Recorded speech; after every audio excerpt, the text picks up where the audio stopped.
आपकी नाराजगी तो मेरे उस पिता से भी रही थी जब उन्होंने 2014 में एनडीए का साथ देने का काम किया। मैं मुसलमान समाज के हर एक व्यक्ति से मैं कहना चाहूंगा कि आपकी नाराजगी मेरे सर आंखों पर। वक्त बताएगा कि चिराग पासवान के द्वारा लिए गए फैसले आपके हक में थे या नहीं थे। आने वाला समय बताएगा कि इस फैसले को लेने से पहले हर बिंदु पर विचार किया गया। आपकी नाराजगी मेरी सर आंखों पर, कोई दिक्कत नहीं। आपकी नाराजगी तो मेरे उस पिता से भी रही थी जब उन्होंने 2014 में एनडीए का साथ देने का काम किया।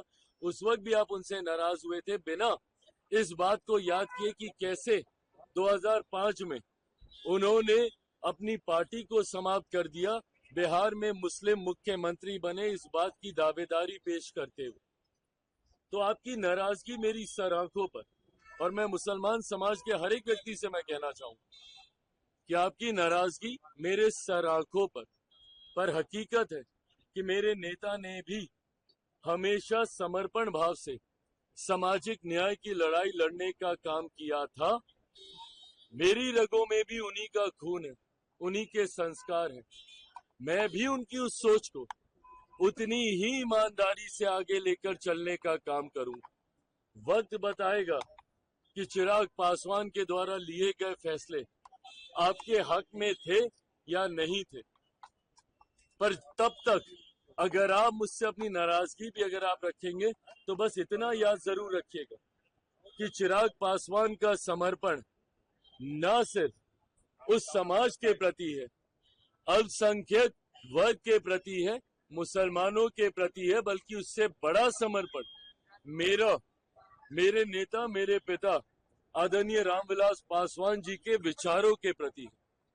मेरा कमिटमेंट उनकी आइडियोलॉजी के साथ है और उनकी आइडियोलॉजी सामाजिक न्याय की रही है।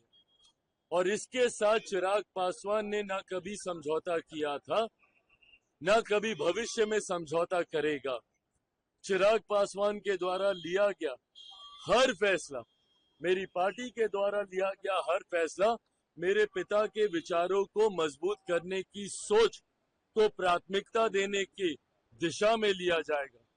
समाज में सामाजिक न्याय को बढ़ाने की दृष्टि के साथ लिया जाएगा। समाज में सद्भावना को बढ़ाने की सोच के साथ लिया जाएगा और सबको, समाज के हर वर्ग को बराबरी का मौका मिले, अवसर मिले, इस सोच के साथ लिया जाएगा।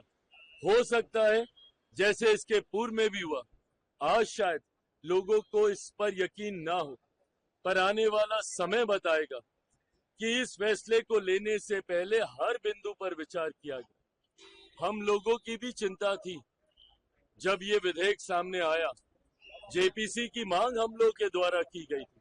हम लोग चाहते थे कि इस पे एक विस्तृत चर्चा हो। पार्टी की तरफ से हमारे सांसद अरुण भारती जी ने जेपीसी में अपने पक्ष को रखने का काम किया। हर बिंदु पर हम लोगों ने विस्तार से चर्चा की। जहां पे हम लोग की शंकाएं थी, जहां पे हम लोग को इसको लेकर चिंताएं थी, शंकाएं थी, उसको भी हम लोगों ने वहां पे रखने का काम किया। कई ऐसे सुझाव पार्टी के द्वारा दिए गए जिसको समिति ने स्वीकारने का काम किया। और इन तमाम बदलावों के बाद, इन तमाम सुझावों के बाद जिस नए स्वरूप में ये संशोधन विधेयक भारत की संसद में आया, इसके हर बिंदु पर अध्ययन करने के बाद ही लोक जनशक्ति पार्टी रामविलास ने इसका समर्थन करने का फैसला लिया है। मैं मानता हूं कि आने वाले समय में गरीब मुसलमानों के हित में ये विधेयक रहेगा और समय इसको साबित भी करेगा।